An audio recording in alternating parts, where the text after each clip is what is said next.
Chapter 41. Zeke's request flustered Cliff. Employment? You mean working for our company? He told Cliff. If you've dealt with the first princess, you must have at least a branch in the southern continent. I need a cover identity to travel there.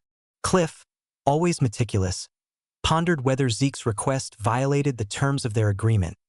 So you just need us to create a cover identity? I'd like you to provide information on regular transport to the south, and arrange a safe house that can be used on-site, like this place preferably with a large warehouse to store goods. It wasn't a simple request, but it wasn't beyond the capabilities of the Reinhardt Company. Cliff nodded. All right, good. I'll let you know about the other two requests later. There's no time limit on asking for favors. With that, Zeke picked up one of the papers Cliff had brought and scribbled something on it. Then he handed it over to Cliff. If you make this medicine and take it for about 2 months, you'll recover soon.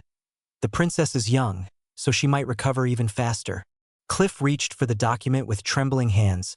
Just then, Zeke held onto the document. As stated in the contract, remember that this treatment can only be used for Princess Melissa. If you hand this over to anyone else, I won't let it slide. Cliff nodded. Understood. Only then did Zeke hand over the document to Cliff. He rose from his seat in a hurry. I truly apologize for today's incident. I'll formally invite you and apologize soon. Forget about that and just take care of what I asked for. And provide me with a horse to get back. Cliff nodded and left first. After he left, Zeke looked at the Gorka ranger who was guarding him. He spoke to him in Gorkalai. You have good skills. How long is your contract with Cliff? If it's not much longer, I'd like to make a contract with you too. The ranger was surprised that Zeke spoke Gorkalai. Where did you learn Gorkalai? I learned it over someone's shoulder a while back. I guess Draker teaches these things too. Not really. Let's just say it's a hobby. Having traveled all over the continent in his past life, Zeke had acquired various languages, even though he hadn't intended to. Just then, another Gorka ranger entered and gestured to Zeke. Zeke followed the rangers out of the warehouse. A ranger handed Zeke a horse. Take this and go. Zeke leaped onto the horse. Then he looked at the rangers and said, Hey! From atop the horse, Zeke tossed something towards the rangers. This is a reward for kidnapping me. The rangers, startled, instinctively caught it. When they checked what it was, they realized Zeke had snatched their kukri knives and thrown them back. The kukri knife was a symbol as important as life to a Gorka ranger. The fact that it was taken from them without them realizing it meant that Zeke could have overpowered them at any time. Seeing the bewildered rangers, Zeke grinned and said, What I said earlier, I meant it. Contact me anytime. Giddy up. Zeke spurred the horse and left the warehouse, returning to the mansion. After meeting with Cliff, Zeke quietly spent time adjusting to life in Valhalla.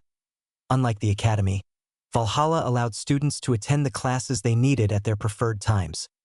Once they completed the required basic courses, the rest was left to the students' discretion. More interested in gathering talented individuals in Valhalla than the classes themselves, Zeke sought out classes where the 5-star knights, excluding Diego, were likely to be. However, the timing wasn't right. Jeffrick Salma, the Knight of War Dance, was in his final year and currently on a field training mission, and Bishop Caustic, the Knight of Silence, had already graduated and joined the Thebia Kingdom Knights.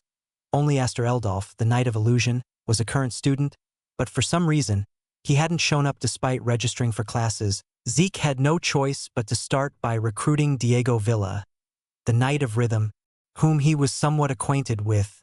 Yo, bro, welcome to our club.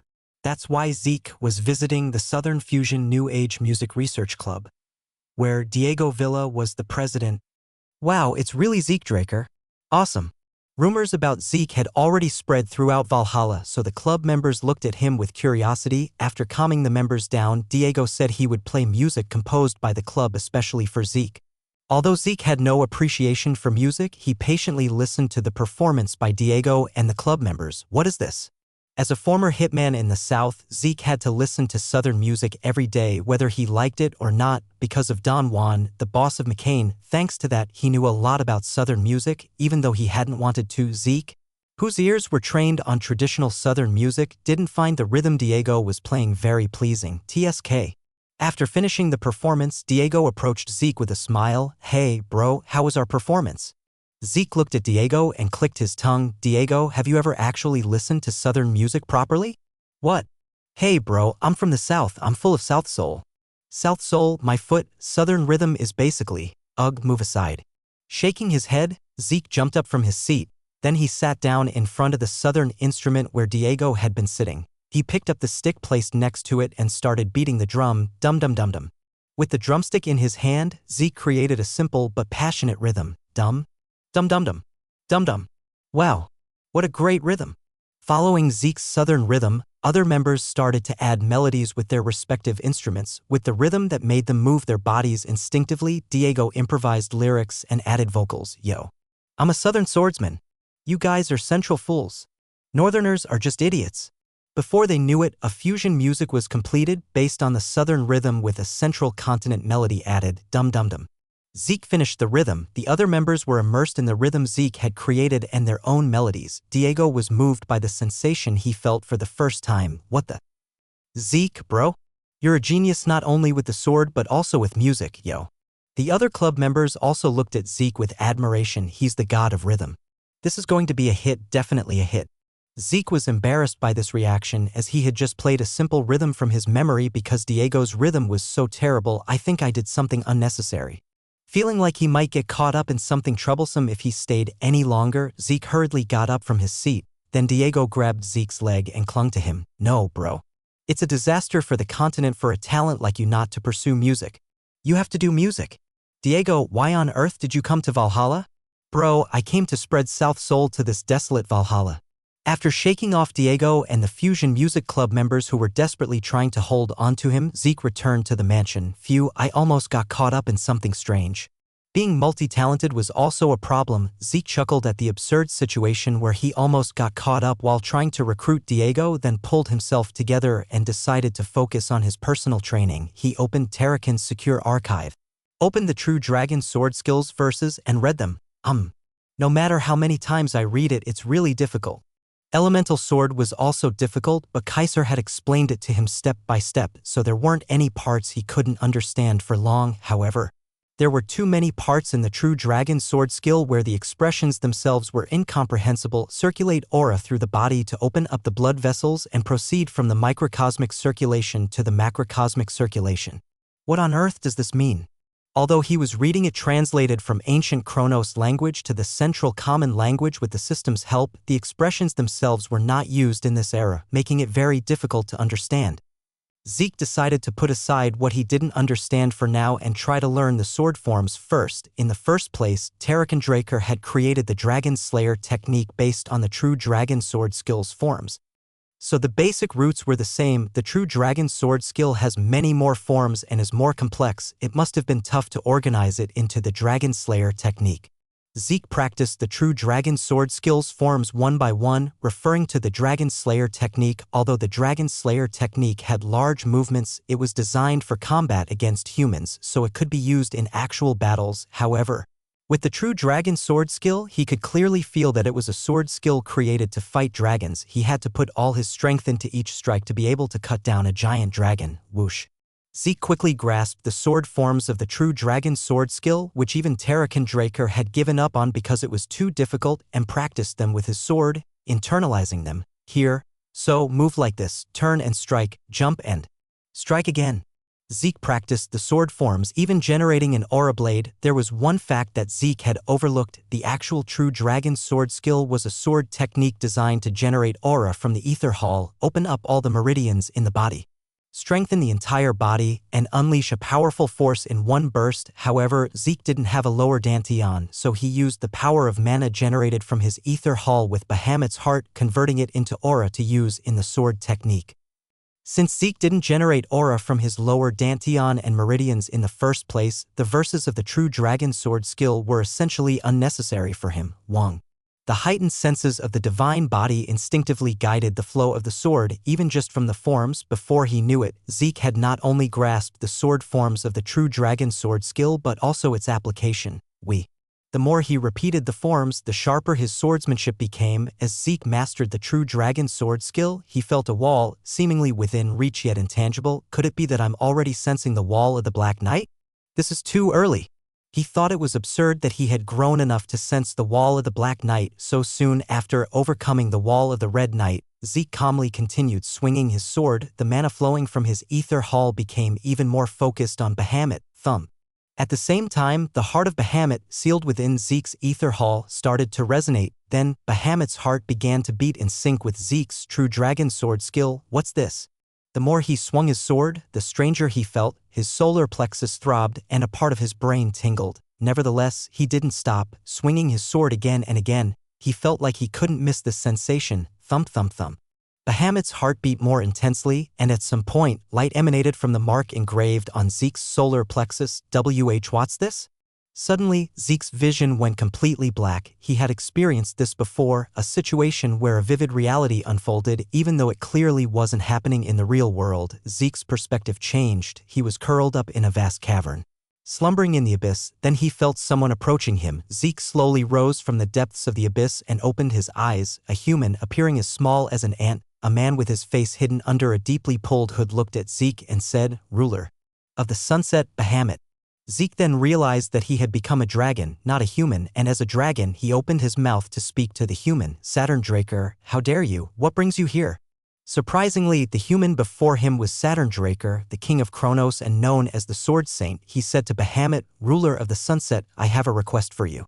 Bahamut lowered his head towards Saturn. The dragon's majesty and an incomparably dense and powerful killing intent poured out towards Saturn. "You dare to make a request of me? You wretched human, if it weren't for Kronos, I would have wiped you all out right now." Saturn said to Bahamut, "Ruler of the sunset, I understand your anger. That's why I want to ask you this favor." Saturn took something out from his pocket. "The Dragon Slayer technique I created, the true dragon sword skill, I want you to take charge of it." Chapter 42. Rumble. The entire lair shook with Bahamut's aura. He said to Saturn Draker, "Entrusting me with the method to kill dragons? I knew you were a despicable man, but I didn't know you were insane." Despite Bahamut's killing intent, Saturn stood before him, unwavering, and continued, "Kronos agreed with me. You know the reason better than anyone, Bahamut." Bahamut raised his head and roared, "Kronos has been beguiled by humans and lost his standards as a mediator. I don't believe that nonsense prophecy he spoke of." Bahamut bared his teeth at Saturn Draker. "Get out of my lair at once, otherwise I will kill not only you but all the humans in the Kronos kingdom. If you do that, Bahamut, you won't escape karma's sanctions. Because of that Kaiser fellow, there are too many humans on this continent. Do you think killing a few tens of thousands of you would disrupt the balance of karma? On the contrary, leaving you to multiply like insects is the path to imbalance." As Bahamut reacted violently, Saturn helplessly took something out of his pocket. It was an old pocket watch. Saturn showed the pocket watch to Bahamut. Kronos said, "The ruler of the sunset will never accept my request." With that, Saturn opened the lid of the pocket watch. Black miasma rose from Bahamut's body. "Do you think you can do anything to me with the power of Kronos?"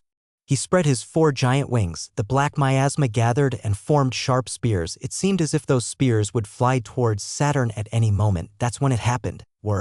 The pocket watch started spinning rapidly. Bahamut, who was about to attack Saturn, froze in place. Seeing Bahamut suddenly become unresponsive, Zeke realized that the pocket watch Saturn was holding had used some kind of power. A watch imbued with the power of Kronos. That's when it happened. Rumble. Bahamut started moving again, twisting his body and roaring, "Guadala." It was a scream as if his soul was being ripped apart. Barely calming down, Bahamut glared at Saturn and said, What have you done to me?" Saturn closed the pocket watch and said, "I only made you experience a part of the prophecy Kronos spoke of." Bahamut glared at Saturn, exuding an even denser killing intent. However, he dispelled the black spears that seemed ready to be launched at any moment. He folded his wings and approached Saturn. "Damn it, making a contract with a human was a mistake." "I think so too. Humans should have risen with their own power, not with the power of dragons." Bahamut exhaled roughly and said to Saturn, "Give it to me, that damn Dragon Slayer technique or whatever it is." Saturn took out a booklet from his pocket. The booklet floated up and opened before Bahamut's eyes. After reading the entire contents, Bahamut glared at Saturn and said, "You actually created this kind of thing. It's to protect this world." "Nonsense, it's for humans, not the world." The book in front of Bahamut turned to ash and scattered. Bahamut said to Saturn, I'll keep this. If the prophecy Kronos spoke of doesn't come to pass, this will never see the light of day. Even without the true dragon sword skill, humans are finding ways to become stronger to kill each other more efficiently. Given time, they will eventually learn to use aura on their own. If that happens, I'll have to personally step in and kill all the humans. This power is too dangerous for humans to possess. Saturn Draca said to Bahamut, someday you too will find a soul contractor, then you will understand Kronos' heart. Leaving those words behind, Saturn Draca departed from Bahamut's lair. Bahamut, left alone, curled up again and sank back into the abyss. However, Saturn Draca's words lingered in his heart for a long time. He thought to himself that he would never take a human as his contractor. Gasp. When Zeke regained consciousness, he was standing with his sword in hand. Having lost consciousness, although it was brief, Zeke vividly experienced a fragment of the past where he became Bahamut and met Saturn Draca. It seemed that the true dragon sword skill created by Saturn Draca was passed on to Bahamut, and then its secrets were passed on to Bahamut's contractor, Terrakin Draca. It was puzzling why Bahamut, who disliked humans, had changed his mind and made a contract with Terrakin Draca, then passed on the true dragon sword skill. There were no proper records left, making it impossible to understand what had happened. I wonder if the head of the Draca family knows about this past secret. With all traces of Terrakin Draca erased, there was no way the story of Bahamut and Saturn Draca would remain. Just then, Zeke felt a change. Did my ether hall get bigger? He could feel that his ether hall had expanded significantly compared to before practicing the true dragon sword skill. Wong. The amount of mana he could handle increased and the conversion to aura became faster. Zeke tried using the elemental sword. Whoosh.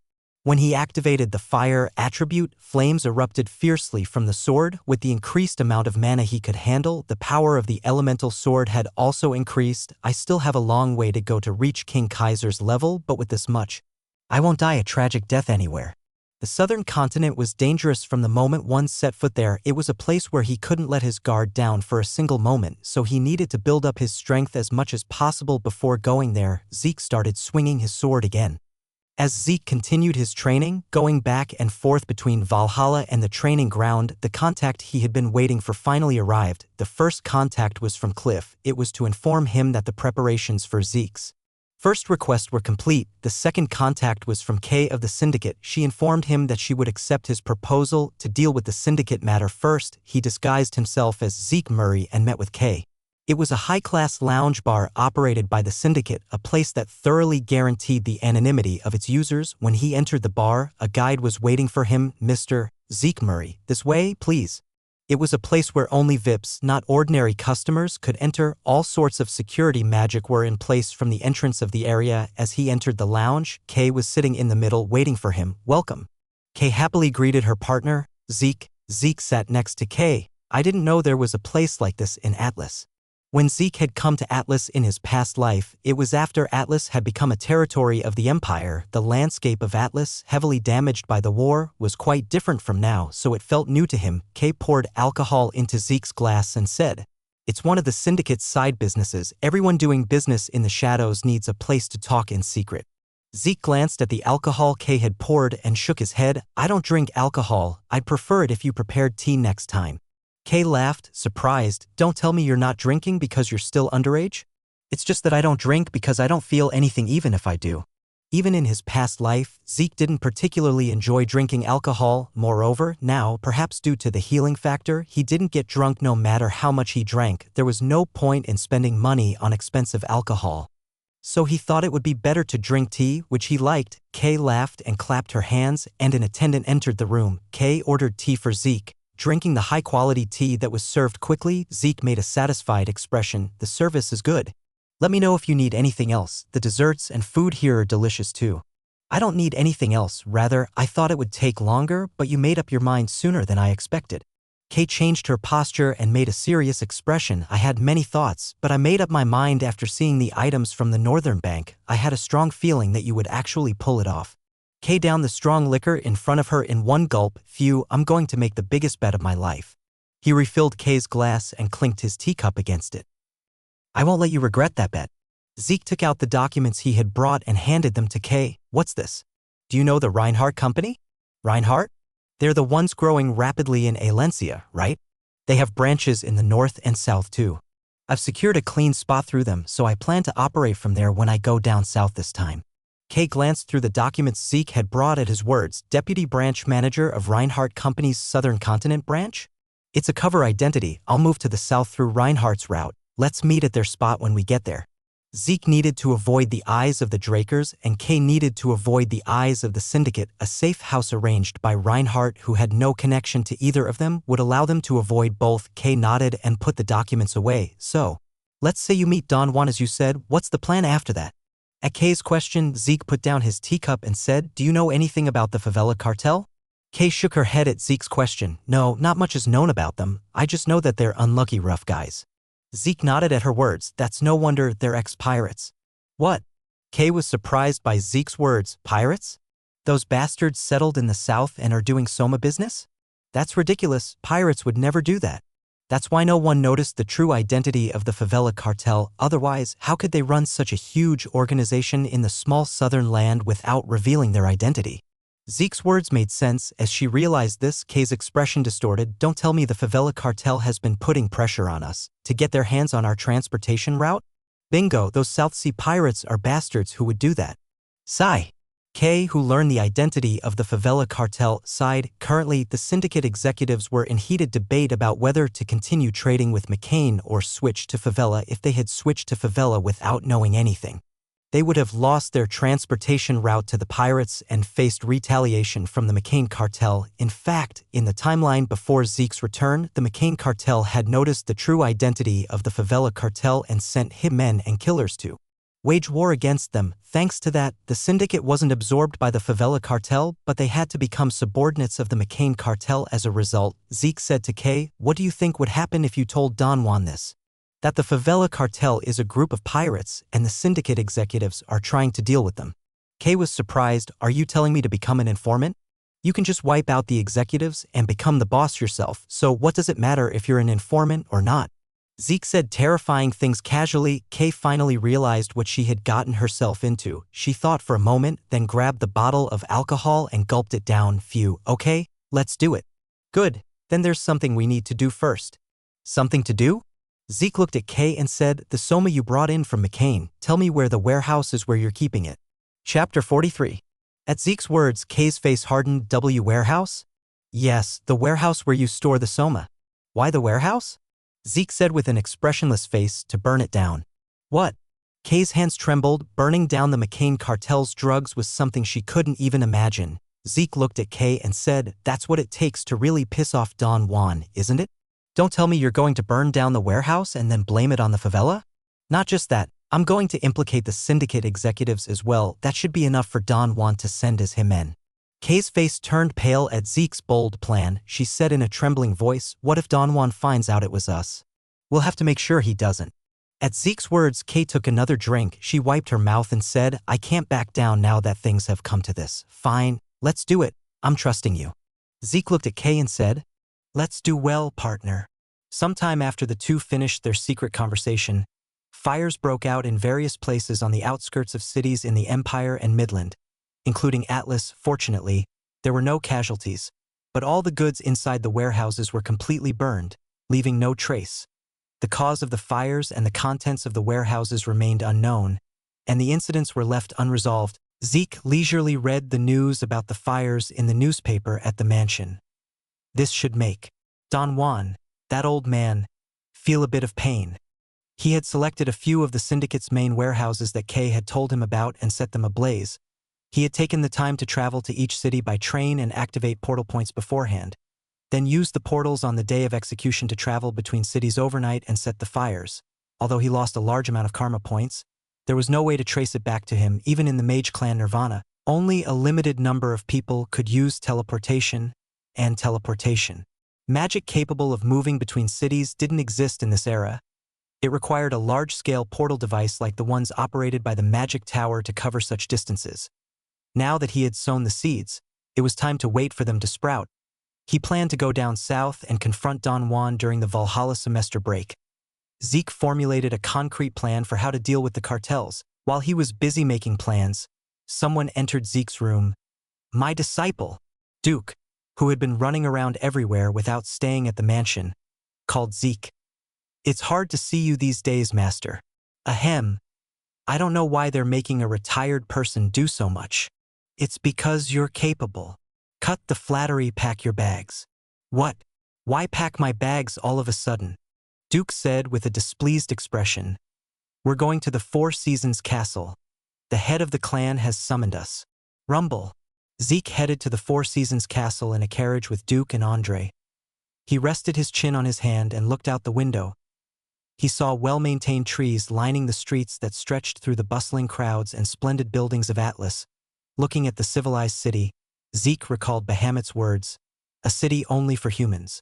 Perhaps the future Bahamut was worried about wasn't a world where only humans existed. Like now, fairies existed only in legends. Elves had disappeared, dwarves and gnomes were driven to the northern continent, and beast men wandered the continent like nomads.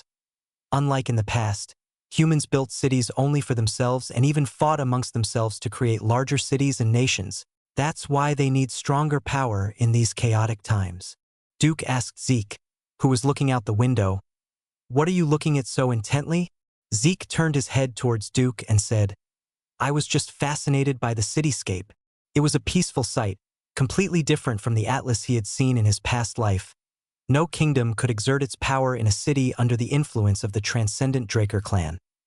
The city had autonomy and operated independently. Midland wasn't a kingdom, but it held the center of the central continent with a stronger unity than any kingdom, and at its center was the Four Seasons Castle, the heart of the Draker clan. Although the main house of the Draker clan was located in the Duchy of Troy, all the important facilities were in the Four Seasons Castle. Zeke felt a strange sense of excitement at the prospect of visiting the Four Seasons Castle for the first time, a place he had never been to in his past life. Duke, picking his ear, said, "Honestly, that Arthur, what's he doing as soon as he returns? A sudden promotion celebration party, of all things." The reason Zeke was summoned to the Four Seasons Castle was none other than a celebration party to commemorate his promotion to Blue Knight. Most of the major bloodline clans of the Draker clan hold a promotion celebration party when their child becomes a Purple Knight. Even then, it's usually after they've come of age, so it's also called a Draker debutante ball. However, in Zeke's case, it was a party to celebrate his promotion to Blue Knight, not even Purple Knight, at the age of 15, so the significance was extraordinary indeed. Many nobles and prominent figures from across the central continent gathered at the Four Seasons Castle to attend Zeke's promotion party, since the only part of the Four Seasons Castle open to the public was the Spring Garden. The party was also scheduled to be held there. Andre, who was next to him, said, "We'll be arriving soon." Zeke opened the window and looked outside. In the distance, he could see the walls of the massive Four Seasons Castle. The carriage carrying Zeke quickly entered the castle, maintaining the classic style of the central continent while updating its facilities to modern standards. The Spring Garden was a building that blended classical beauty with modern sophistication. In the grand hall of this building, not only the children of prominent families invited from all over the central continent, but also high-ranking politicians and key figures, all dressed in formal attire representing their families, participated in the party. Arthur Draker, as the host of the party, greeted the guests in formal attire bearing the Dragon Slayer emblem.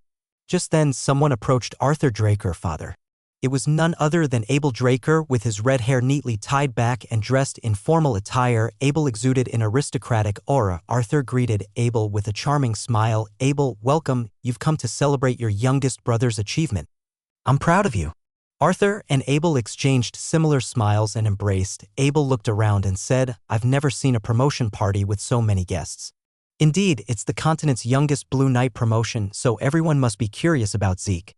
Abel smiled at Arthur's words. Before Zeke was promoted to Blue Knight, the youngest person to achieve that rank on the continent was Abel himself. However, with Zeke breaking that record, Abel was left as just another ordinary promoter.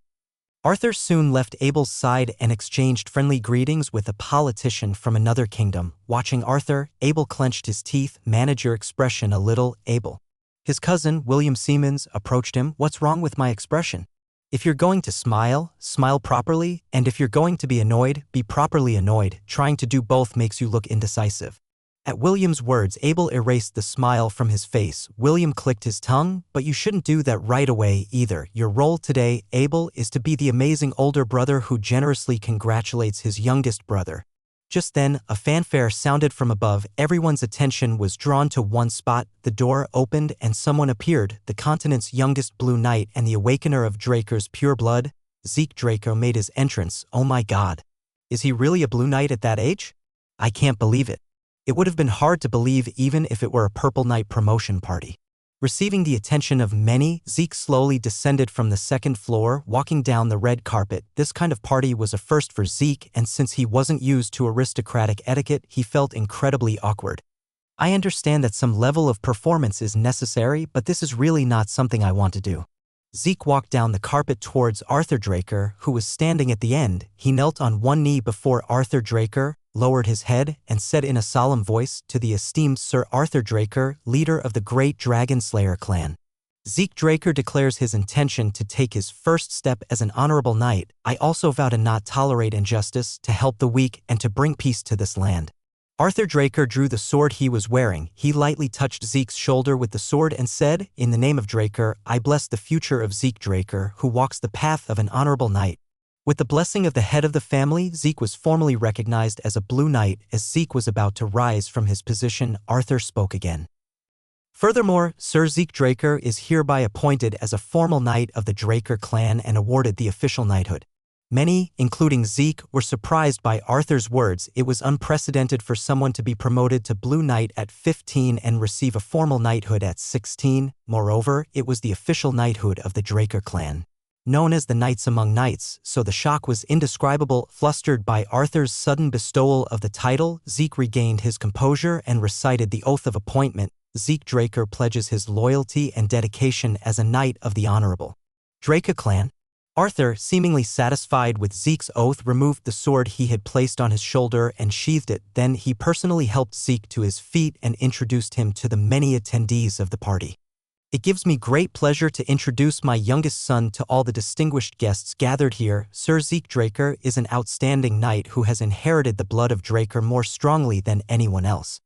Let us bless the future of this talented young man and pray for peace and well-being on the continent."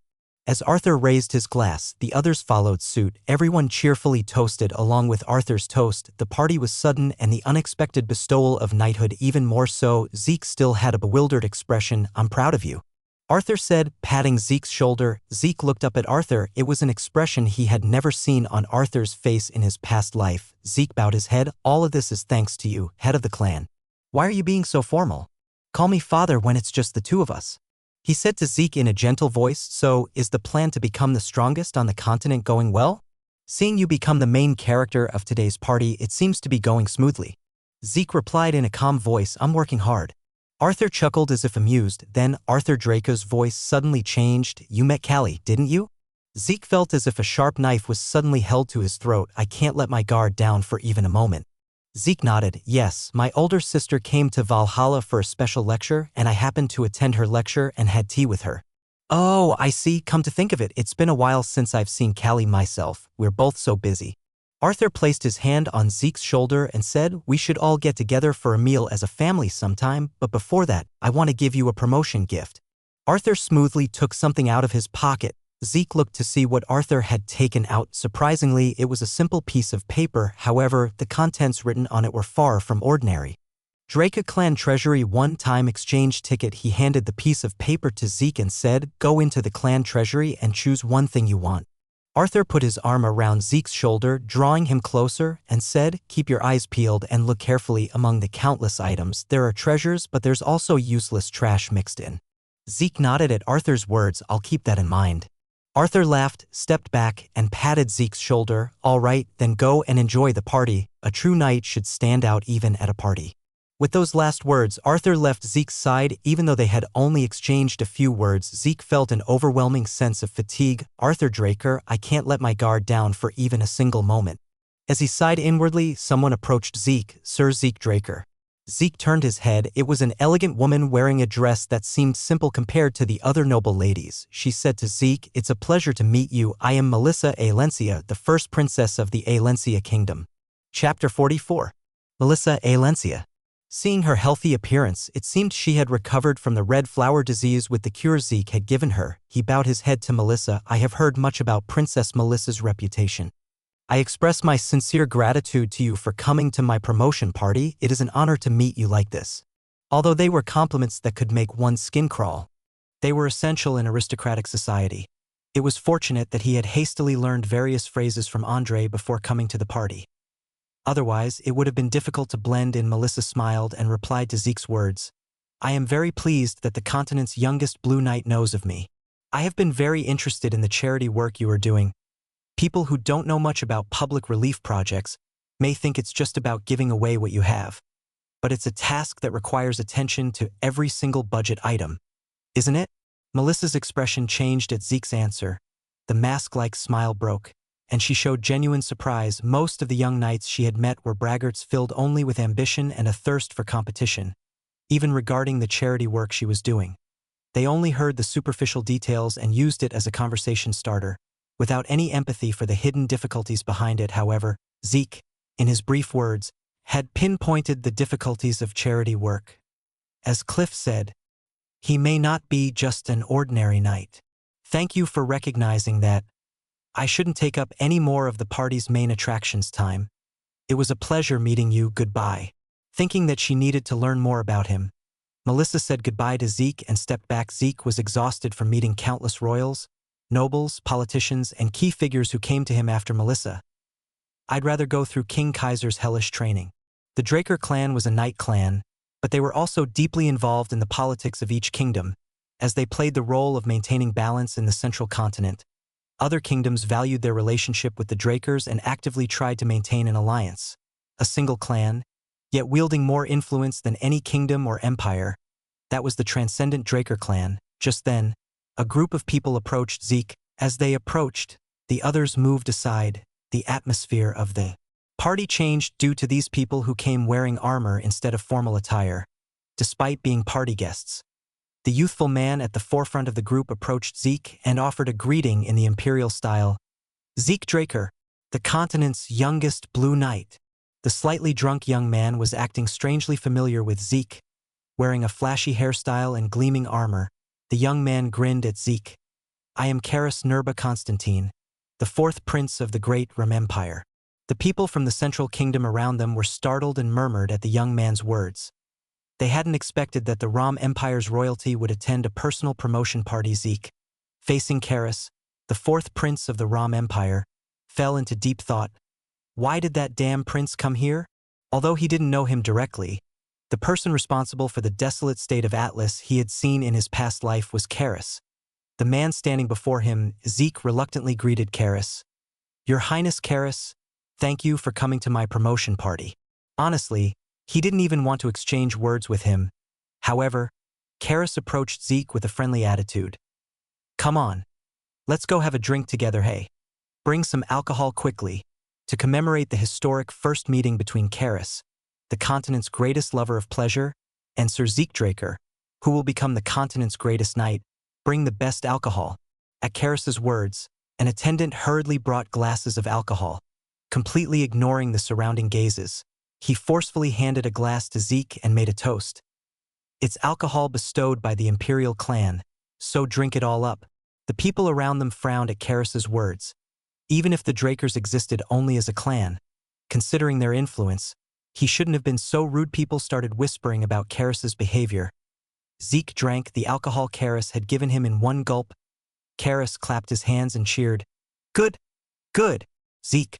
Let's drink until we're both completely drunk today. Just then, Abel approached from behind Karis. Your Highness. Karis was very pleased to see Abel calling him. Oh, Abel. Thank you for inviting me to this delightful gathering. Come and join us for a toast. Abel, managing his expression with effort, said to Karis. It is a pleasure to see you in good health. I was just about to discuss something with you. Would you care to join me for a drink and a chat? I don't really want to hear about anything troublesome. It's a matter that requires your Highness's valuable opinion. At those words, Karis finally nodded. I can't refuse then, Sir Zeke. Let's discuss the epic that praises the legend of the Dragon Slayer over drinks all night next time. Karis walked away, his long cloak fluttering. Only after he disappeared from the banquet hall did the others breathe a sigh of relief. Then they lowered their voices and whispered, It's truly surprising that the imperial prince is like that. The Rom Empire itself lacks tradition. That's why the emperor and the prince are like that. By the way, the Lion Sword's response is truly amazing. To step up and quickly resolve the issue like that. Indeed, it seems people don't praise him for nothing. Zeke was lost in thought as he watched Karis, Abel, and the people from the Siemens clan disappear. The Empire's prince, Siemens, and Abel. It seems like they're up to something. Zeke's eyes flashed sharply. The promotion party continued for several days. Parties and banquets were quite important to nobles. They were an important indicator of a clan's strength that could be shown to others. It was necessary to treat guests as well as possible. If a banquet was held at all, as a result, Zeke, the main character of the party, also had to entertain the guests for several days. Only after the official banquet ended could he finally breathe a sigh of relief. Training is a million times easier than holding a banquet. He threw off his stuffy formal attire. Then he took out the note he had received from the head of the clan.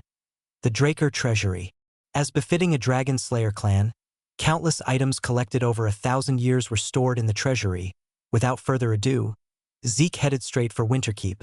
Where the Draker Treasury was located, perhaps instructions had already been given, because as soon as his identity was confirmed, he was immediately guided to the treasury located underground. The temperature is low. As he entered the underground area with the guide, Zeke could feel that the temperature had been lowered by magic. Please go this way and complete the procedures. Walking down a narrow corridor, he saw a dozen knights of the clan guarding a huge door. Zeke went to the desk and completed the procedures. Confirmation complete. By order of the head of the clan, you may take one item from the treasury. The inside is quite spacious, so it will take a considerable amount of time to look around everything.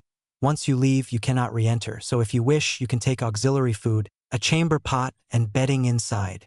It seemed that there were cases where people stayed inside for days to choose the item they wanted. Since Zeke had an inventory, he didn't need any of that, so he stated that he was fine as he was. Then we will open the treasury. The desk attendant pressed a switch, and the huge door of the treasury opened automatically. Rumble. As Zeke entered the treasury, the door closed completely behind him. Wow, what is all this? The treasury was a massive item storage warehouse. Tens of thousands of items were displayed on large shelves. Seeing this sight, he understood why people said they stayed here for days to find items. He knew the treasury was impressive, but he hadn't expected it to be this grand, and he couldn't help but be amazed. There's so much that I don't know what's what. I'll have to look through the functions first. Zeke activated the Dragon Eyes skill. Information about the items appeared before his eyes. Overwhelmed by the sheer amount of information, he quickly deactivated Dragon Eyes.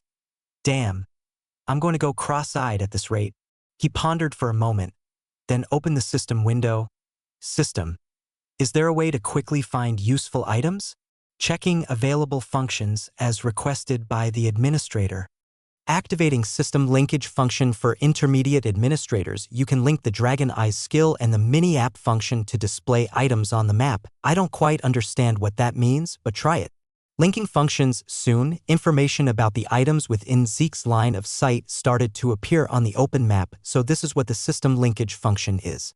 It seemed that the items had to be within his sight for their information to be displayed. Zeke used the phantom step to quickly move around every corner of the treasury. Even so, it took quite a while because the treasury was so vast. Phew, this should be enough, right? After scanning the inside of the treasury, Zeke changed the mini-app to 3D and checked the information of the scanned items, but there was still too much. System, can I categorize and view only the types of items I want?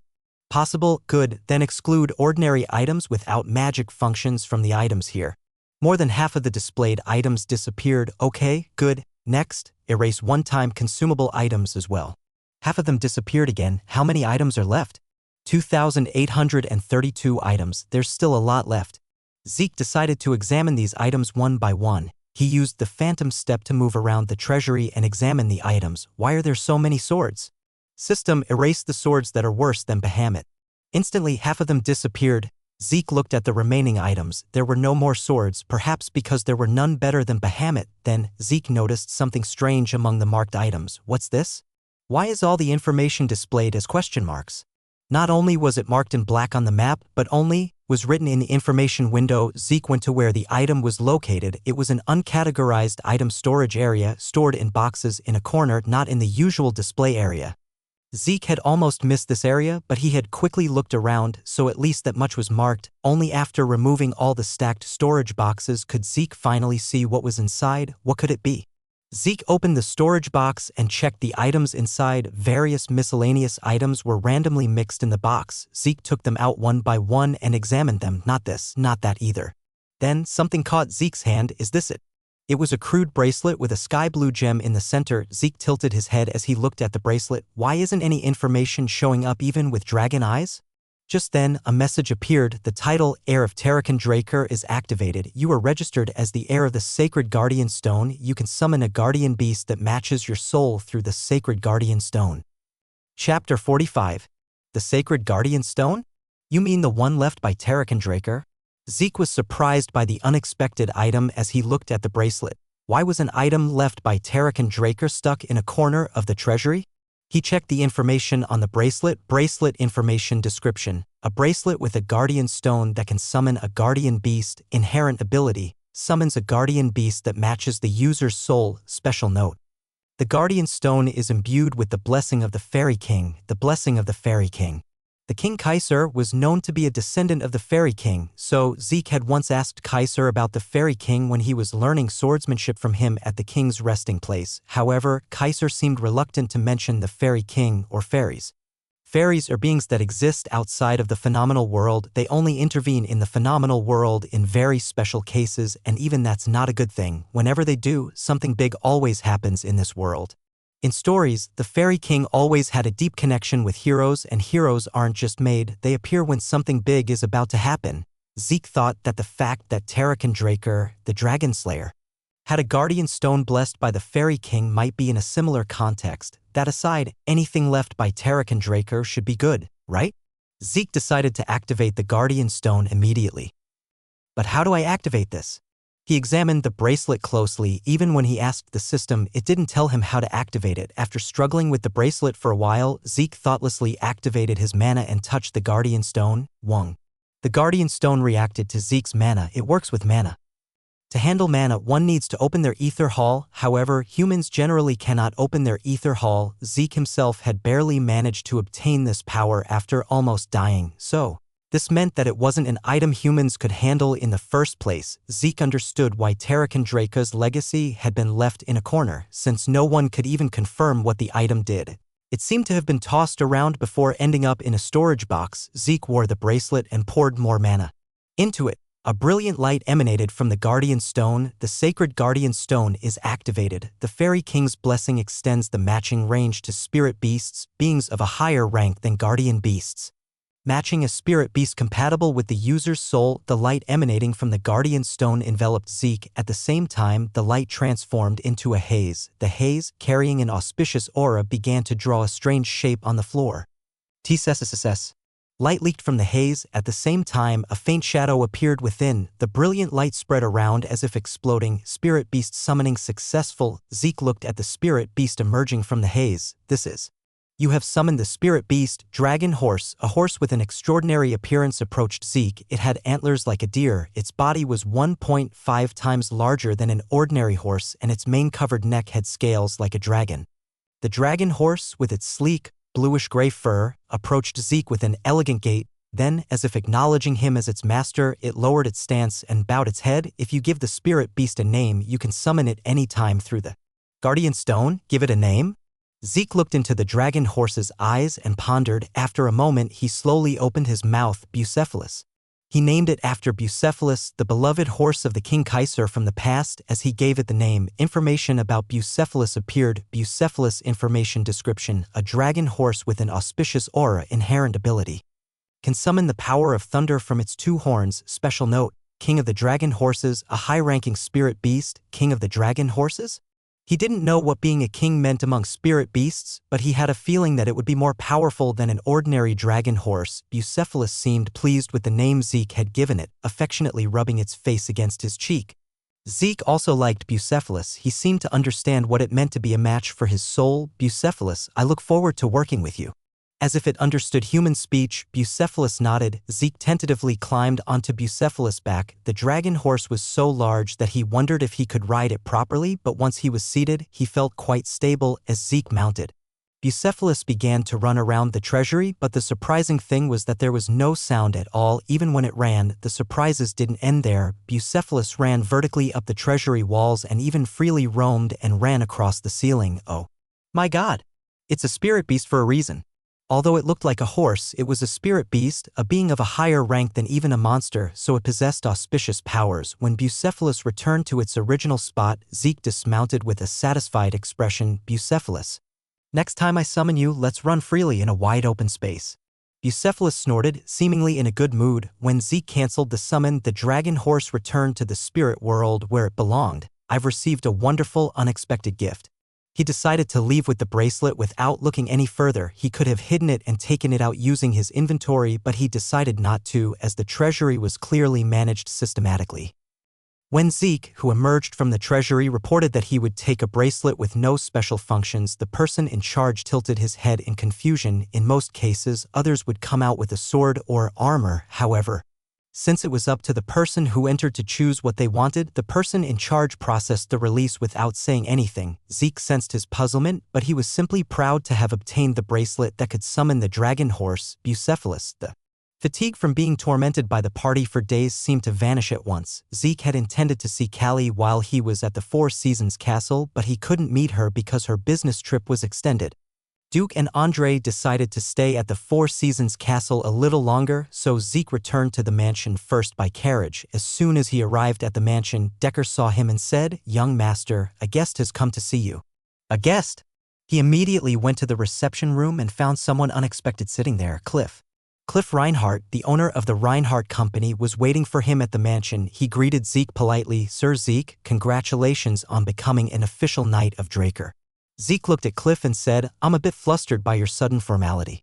It's only natural for me to address you with respect, as you are the continent's youngest promoted knight and an official Knight of Draker." "Well, that's fine, but why are you here?" "I received everything you sent regarding my first request. I came here because I have something to tell you, Sir Zeke." "I'm listening, so go ahead. Would it be possible for you to dismiss the others?" Zeke chuckled as he looked at Cliff. "You have a lot of requests. You can just say it, as the servants can't enter here anyway." Cliff nodded. Just then, someone emerged from the back of the reception room. It was a woman with her face hidden under the hood of her cape, but somehow she seemed familiar. Could it be? The woman pushed back her hood, revealing her face. "It's nice to see you again, Sir Zeke." Zeke looked at her and said, "Your Highness, Princess Melissa." Cliff stood up and escorted Princess Melissa with a polite gesture. Princess Melissa sat across from Zeke. Zeke looked alternately at Princess Melissa and Cliff, trying to grasp the situation. "So the real owner of the Reinhardt Company is your Highness." Melissa smiled elegantly and looked at Zeke. Sir Zeke is certainly different from other knights.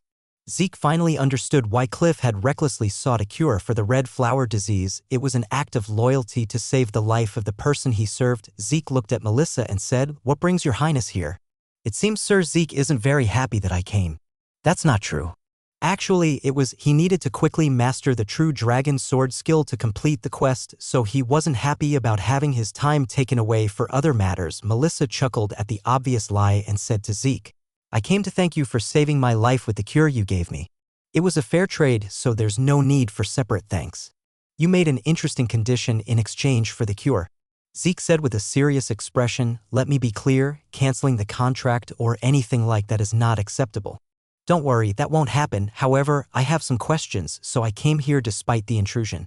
"What is it that you're curious about?" At Melissa's gesture, Cliff took out a report and placed it in front of Zeke. "What's this?" "Take a look." Zeke unfolded the document Cliff handed him. His face hardened after briefly examining it. The document Melissa Lencia brought was a kind of analysis report. "There's a possibility that the red flower disease isn't a normal disease, but a synthetic disease artificially created through magic?" Melissa slowly began to speak. "To treat the pathogen, I had Reinhardt Company place a request with Nirvana. We considered the worst-case scenario that it might not be an ordinary pathogen. I hoped it wouldn't be, but that assumption turned out to be correct. That report arrived a little late. I received it just recently, fortunately. I was already completely cured by the treatment you gave me, Sir Zeke." Zeke looked at Melissa and said, "Do you suspect that I created and spread this pathogen?" If you had, you wouldn't have infected me with it in the first place. It would be a loss to synthesize and infect someone with a special pathogen, and then cure them just to obtain 3 requests. Even Zeke didn't know that the red flower disease, which he had thought was an ordinary infectious disease, was actually an artificial pathogen created through magic synthesis. Come to think of it, the areas where the red flower disease was prevalent at that time were mainly in Alencia. It also spread to the neighboring duchy of Troy and some cities in Midland. She took out another report and handed it to Zeke. What's this? It's an analysis report on the increasing trend of red flower disease patients. Zeke took the report and examined it as Melissa spoke. The number of red flower disease patients was steadily increasing, centered around the border area of Alencia. Why are you showing me this? Don't you find it strange? Zeke carefully examined the report. Then he understood what Melissa was talking about. It's an infectious disease that originated in the border area, but there are no cases in the Empire. Melissa nodded. The spread is accelerating inwards from the border area, towards the center of Alencia.